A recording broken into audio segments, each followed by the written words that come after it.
In 44 through 55, indicate which of the functions in the reference exercises are one-to-one correspondences. For each function that is a one-to-one correspondence, find the inverse function. Number 53 is exercise 16 with the codomain taken to be the set of all real numbers. 16 is f of x is x over x squared plus 1 for each real number x. Now, when they say for each real number x, what they're really saying is that the function f has a domain of all real numbers. And according to number 53, the codomain is taken to be the set of all real numbers. The question that we have to ask is this function one-to-one?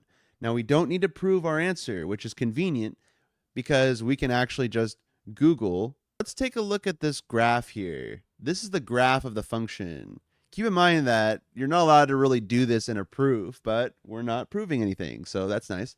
Here's a graph of the function, and we can ask ourselves, is this function one-to-one? Meaning, does this pass the horizontal line test? Now, I notice here that there are actually some horizontal lines that pass through multiple points.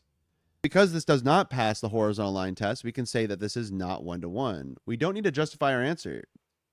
We just need to answer the question. And we can answer the question visually without actually having to prove it. If we had to prove that this was not one-to-one, we would have to find the corresponding inputs here that lead to the same exact outputs. But luckily, we don't have to do that.